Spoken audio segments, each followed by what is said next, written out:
Hello children, let's continue with our exercise 1.2, question number 4.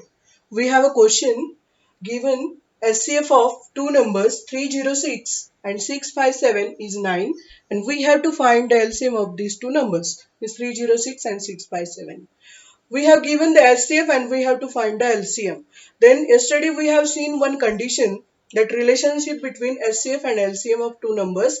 The relationship is LCM into SCF is equal to product of two numbers.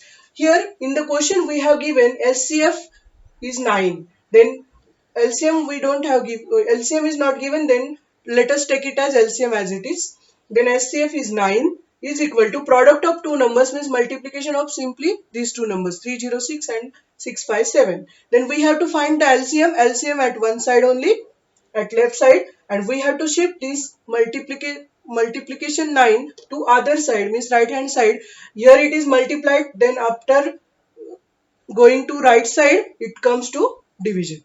Okay, then cut this 306 by 9, 9 ones are 9, 9 threes are 27, then 3 remaining, then 36, 9 fours are 36. Then after multiplying 34 and 657 will get LCM is 22,338. Okay, then fifth question. Question is check whether, this is theoretical question, we have to check it. Check whether 6 raised to n means 6 raised to power n. N will, we don't know the value of n, whatever be it is, 2, 3, 5, 6, 7 like that.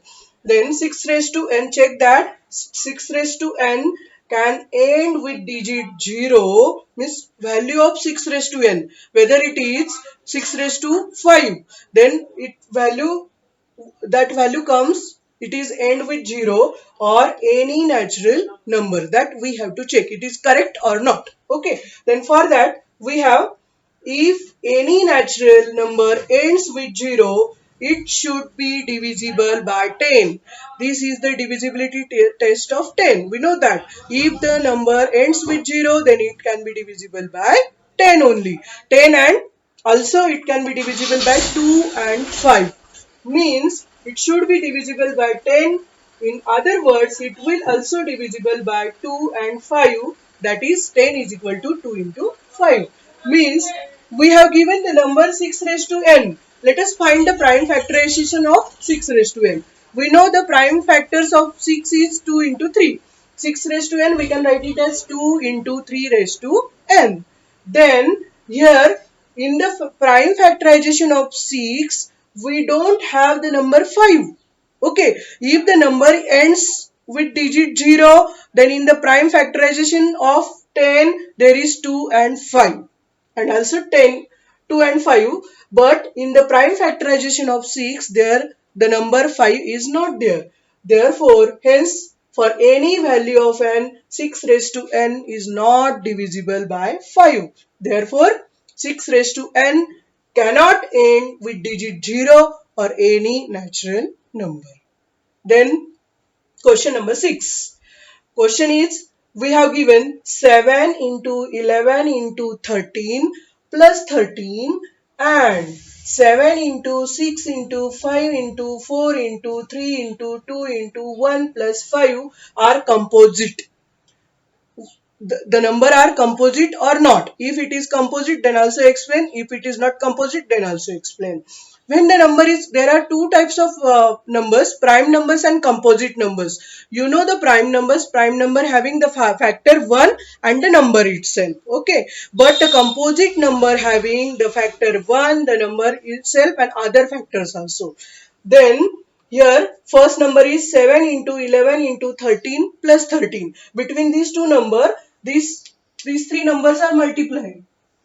7 into 11 into 13 and this plus 13, this number is different. Okay, then between these two numbers there is 13 is common, then take 13 as a common. Then what is remaining in the bracket? In the first term there is 7 into 11, it is remaining, and in the second term 13 as a common means nothing is there, means you can take it as 1. Okay, then 7 into 11 it is 77 plus 1 it becomes 78. Then 13 into 78 we can write that 78 in the factorization of 78, it is 13 6 is 78. Here means in the given expression we have two numbers are common, 13 and 6, it is common. If two two numbers are common means it is not a prime number, it is a composite number, means it is a composite number. 7 into 11 into 13 plus 13 is a composite number. Let us check the second one. 7 into 6 into 5 into 4 into 3 into 2 into 1 plus 5. This number is totally one number only. Up to this multiplication, 7 into 6 into 5 into 4 into 3 into 1, and this 5 is different, though two numbers are there. Okay, then between these two number, 5 as a common, this 5 and these 5, between these two 5 take 5 as a common, then in bracket write the remaining. Which terms are remaining? 7 into 6 into 4 into 3 into 1 plus this 5 as a common, then again take it as 1. Okay, this multiplication 7 into 6 into 4 into 3 into 2 into 1, it comes to 1008. This one as same as it is, then 1008 plus 1, it comes to 1009, means 1009. It is not factorized further, means it is not factorized means there is no common number. Only 5 and 1009 both are prime, means it is not a composite number. First one is composite and second one is not a composite number. Okay, we finish question number 6. In question number 6, first one is composite and second one is not composite. Then question number 7, you can solve it. I am just explaining that question, how to solve. The question is, there is a circular path around a sport field. Sonia takes 18 minutes to drive one round of the field, while Ravi takes 12 minutes for the same. Means Sonia takes 18 minutes for a complete round, and while Ravi takes 12 minutes, means Ravi takes less time for a complete round. Then suppose they both start at the same point and the same time to go in the same direction.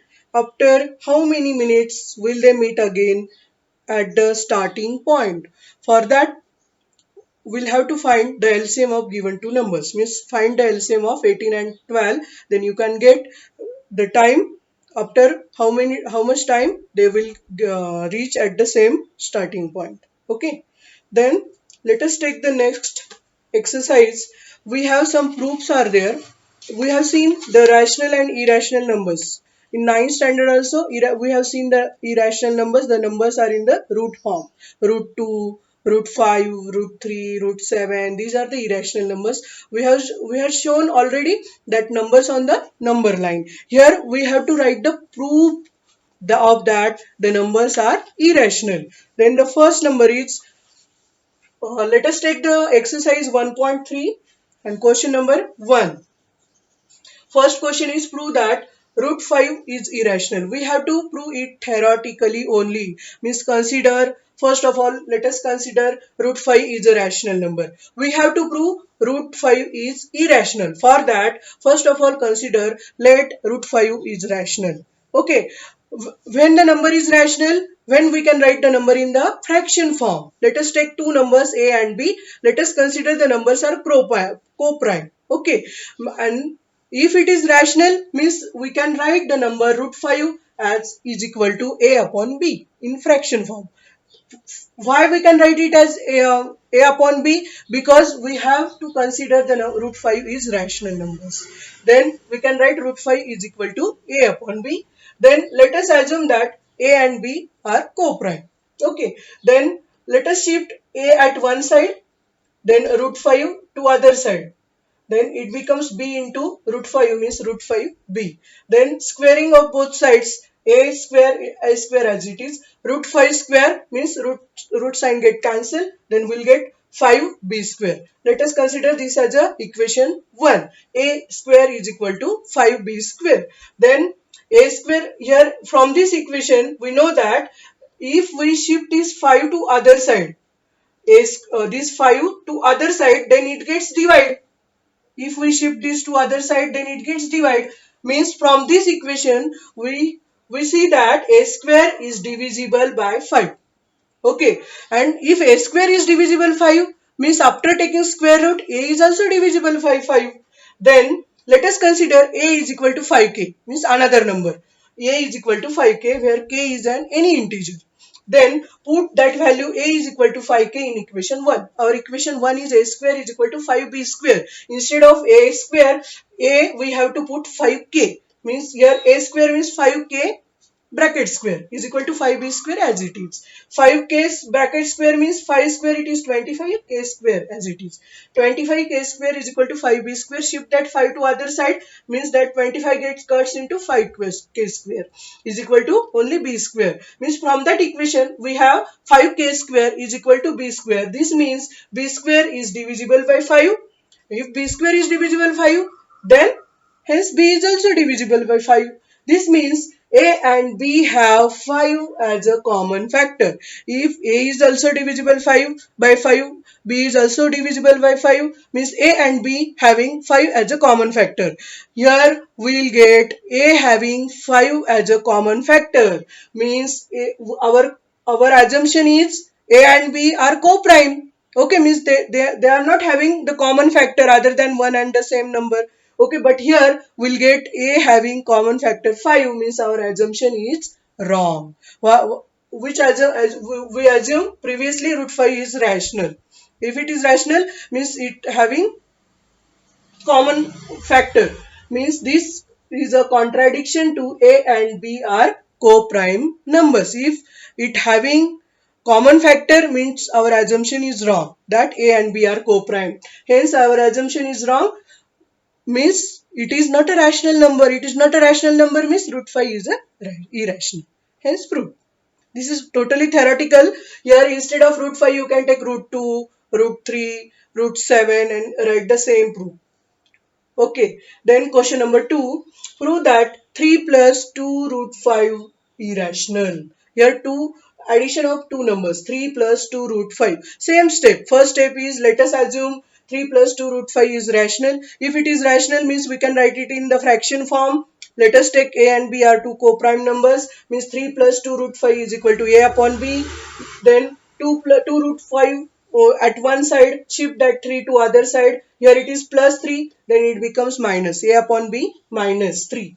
Okay, then root 5 at one side, shift that 2 to the other side, means this 2 is multiplied here after coming here, it gets divided, means we can write 1 upon 2 and this is in the bracket a upon b minus 3. Okay, since a and b are integers, we know that a and b are the integers, means 1 upon 2 in bracket a upon b minus 3 is rational. Hence, root 5 is also rational. Okay, a and b are integer and this one is the 1 upon 2 is common for a upon b minus 3. Therefore, this becomes rational numbers. If this whole becomes rational number, if this whole becomes rational numbers, but here this whole number is equal to root 5. If this number becomes rational, therefore root 5 also becomes rational. But we previously we proved that root 5 is irrational. This contradicts root 5 is irrational. If here it becomes rational, means this statement is contradict statement, really totally opposite statement to previous sum. Okay, means this contradicts root 5 is irrational, means our assumption is wrong that it is rational numbers. Therefore 3 plus 2 root 5 is irrational.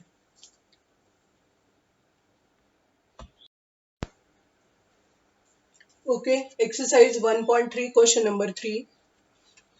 Prove that the following are irrationals. Question is 1 upon root 2. Prove that 1 upon root 2 is irrational. First step same as it is. Let us consider 1 upon root 2 is a rational. If it is rational, then we can write 1 upon root 2 is equal to 1 upon b in fraction form, where a and b are the co-prime number. Then root 2 at one side means by cross multiplication, root 2 is equal to b upon a. Root 2 into a is equal to b into 1. Root 2 at one side is it means b upon, we'll get after transferring a, we'll get root 2 is equal to b upon a. Then here we'll get root 2 is equal to b upon a. And previously we proved that we know that root 2 is irrational. But here we get root 2 is equal to b upon a. But if we consider a and b are the integers, means from this equation we'll get a upon b upon a is rational, as because a and b are the integers. Okay, if they are integers, means they are rational. If they are rational means is equal to root 2. Root 2 is also rational. But this statement is completely contradict. Means root 2 is also rational. It becomes root 2 rational, which is contradicts to root 2 is irrational. We know that root 2 is irrational means this statement is totally contradict opposite statement.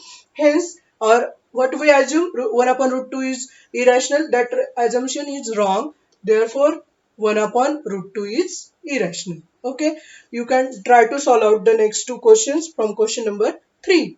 Okay, then let's go to the next point. The point is decimal expansion of rational numbers. Okay, in ninth standard we have seen the decimal expansion, terminating decimal expansion, non-terminating, repeating, recurring decimal expansion. How can we say that it is terminating? After division of two numbers, if the remainder is 0, then it is terminating. And if the remainder is not 0, then it is non-terminating. Okay. And if the after decimal point same number is repeating, then it is also rational number. Okay. And after decimal point, the same number is not repeating, different numbers are there, then it is irrational number. But in 10th standard, we have the next method. Some other method is there to find out the given decimal expansion is terminating or non-terminating, recurring. Okay, for that we have to use the prime factorization method. Means we have given one fraction. Find out that exercise 1.4 question number 1. The question is without actually performing the long division. Means हमें division नहीं करना है. Without actually performing the long division, state whether the following rational numbers will have terminating decimal expansion or a non-terminating decimal expansion without doing the division. Means here the fraction is 13 upon 3125, 3125. We have a condition. We'll have to check the denominator of the given number. First of all, find out the prime factors of the given denominator only. Okay, here the denominator is 3125. For finding the prime factorization, I use here vertical method. So first of all, divide it with 5, then we'll get 5 6 are 30, 5 2 are 10, then 5 5 are 25, 6 25. After dividing by 5, we'll get 125.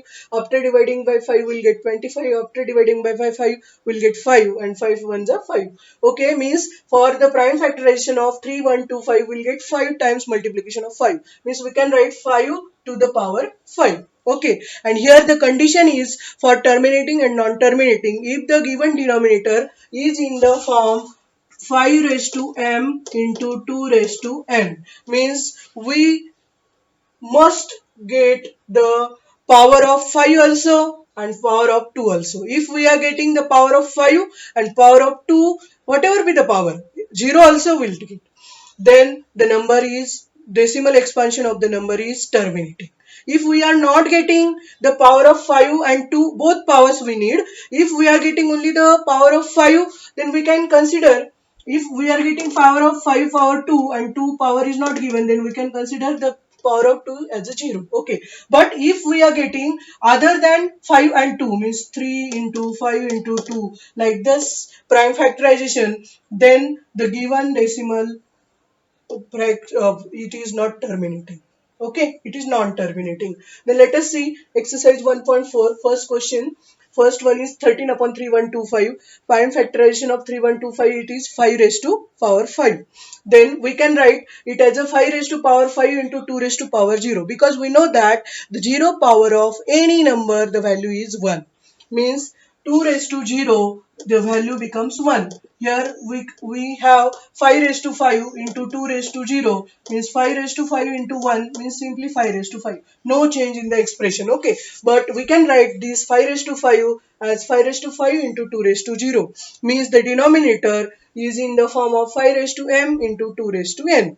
Okay, if it is in the this form, then the given the question 13 upon 3125 having terminating decimal expansion. Okay, then the second one 17 upon 8. For that, the denominator is 8. For find out first the prime factorization of 8, we'll get 3 into 2 into 2 into 2, 2 to the power 3. Here we miss the power of 5, but we have to take the power of 5 as a 0. 2 raised to 3 into 5 raised to 0. Means this This prime factorization is in the form of 5 raised to m into 2 raised to n. Therefore, it is terminating. Then let us see third one. Third one, 64 upon 455. Then first of all find the prime factorization of 455. First divide it with 5, then we'll get 91. 91 is divisible by 7, then we'll get 13. 13 is a prime number, 13 is a 13. Then we'll have the power prime factorization 5 into 7 into 13. Here it is 5 is present. Power of 5 is 1, but 2 power is not present. Means other than 2 there are two numbers are present, 7 and 13. Means it is not in the form of 5 raised to m 2 raised to n. Hence it is non-terminating decimal expansion. Okay, try to solve the next questions also. Questions from question number 1. After reopening the school, we'll see the question number 2 and 3 at the time of revision. Okay, the first chapter is over now. Okay, try to write all that notes after watching the video and try to solve all the questions.